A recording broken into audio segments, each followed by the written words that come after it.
I was already halfway to the door when she said something that made me stop.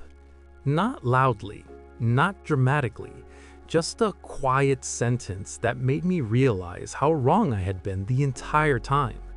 And the strange part is, until that moment, I thought I was the one being reasonable. It was a Tuesday afternoon, and the cafe was busier than usual. I had chosen the corner table near the window, the one where you could watch people walk past while pretending to check emails. It was the kind of place where nobody paid attention to anyone else, which is exactly why I liked it. I arrived 10 minutes early, not because I was excited, because I wanted control of the situation. The meeting had been arranged through a mutual friend. A simple coffee, she said. Nothing serious, just a chance to talk.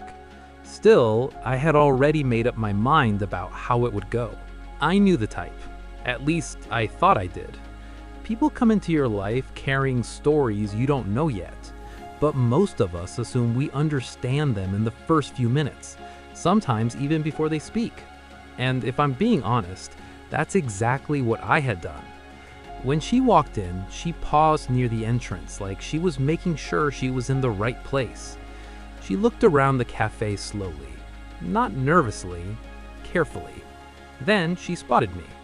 She walked over, offered a small smile, and sat down. "Hi, I'm Sarah."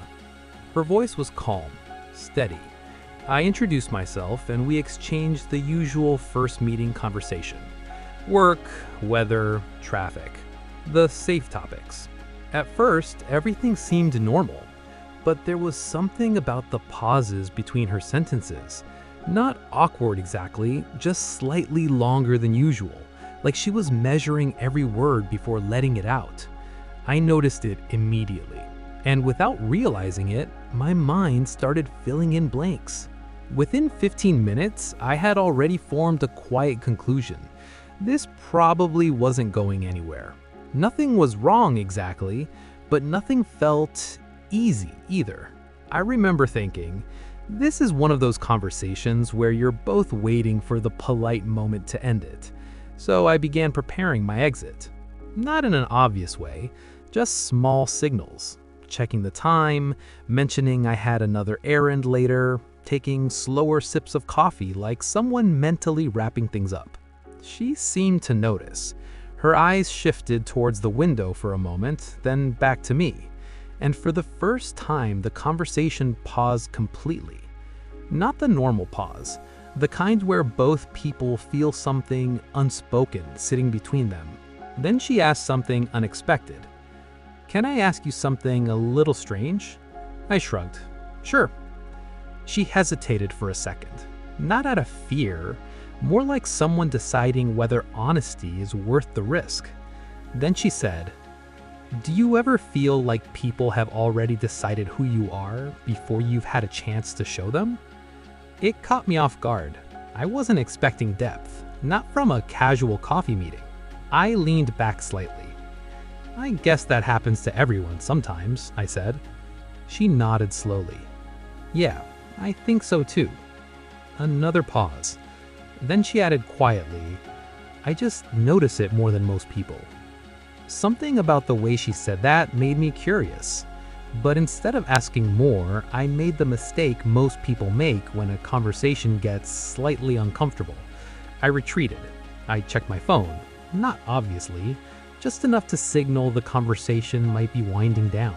And that's when the energy at the table shifted. Not dramatically, but noticeably. She looked down at her coffee cup. Then she gave a small, understanding smile. The kind that didn't feel defensive, almost accepting. And in that moment, I felt strangely exposed, like she could see exactly what I was thinking. I cleared my throat. "Well, I should probably be getting soon," I said.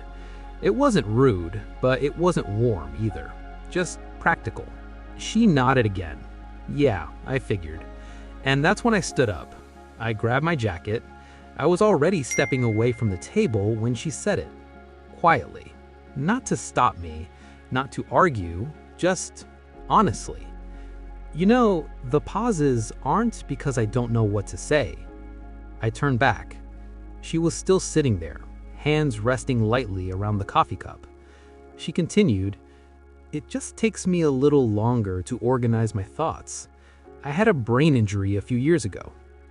For a second, the entire cafe seemed to fade into the background. She wasn't looking for sympathy. Her voice was completely matter-of-fact. "The doctors say everything's healed," she said, "but conversations still feel different now." She tapped the table lightly. "My brain just processes things slower." I didn't know what to say, because suddenly every assumption I had made in the last 20 minutes started rearranging itself. The pauses, the careful sentences, the thoughtful expressions, all the things I had interpreted as disinterest or awkwardness. They weren't that at all. They were effort, real effort. She gave a small shrug. "Most people assume I'm not paying attention," she said, "or that I'm bored." Then she smiled again. "But usually I'm just trying to make sure what I actually say makes sense." There was no bitterness in her voice, just quiet honesty. And suddenly, walking away felt different because I realized something uncomfortable. I hadn't been patient, not even close. In my head, I had already judged the entire interaction in less than 20 minutes. I sat back down, not out of politeness, but because something inside me had shifted. "I'm sorry," I said. She shook her head immediately. "No, don't be." Then she said something that stayed with me long after that day. "Honestly, moments like this tell me more about people than long conversations do." I frowned slightly. "What do you mean?" She leaned back in her chair. "Well, when conversations slow down, people get uncomfortable. Some leave, some try to fill the silence, and the few decide to stay and understand it." She looked at me for a moment. "Those ones are usually the interesting people." That was the moment the conversation actually began. For the next hour, we talked, really talked, about recovery, about how people treat things they don't understand, about how quickly the human brain jumps to conclusions. She told me that before her accident, she used to judge people the same way I had judged her, fast, confidently, based on small signals. "I think most of us walk through life believing our interpretations are accurate," she said, "but they're usually just guesses." And the strange thing is, I realized she was right. How many times had I misunderstood someone simply because I didn't wait long enough to understand them? How many quiet people had I assumed were distant? How many thoughtful pauses had I mistaken for indifference? That afternoon changed something small but important in the way I look at people. Not dramatically, just subtly. Now, whenever a conversation feels slightly uncomfortable or slower than expected, I try not to rush it. I try not to fill every silence with assumptions. Because sometimes the truth about a person is sitting quietly right in front of you. And the only reason you miss it is because you didn't stay long enough to hear the rest of the sentence. I still think about that moment sometimes. The moment I stood up to leave, and how close I was to walking away with the wrong story about someone. It made me realize something simple about human psychology. We don't just misunderstand people because they hide things. We misunderstand them because we believe our first impressions too quickly. And maybe the real shift in perspective isn't about becoming more observant. Maybe it's about becoming more patient. Because every person you meet is carrying a story you can't see yet. And sometimes the most important part of that story appears right after the moment you almost walk away.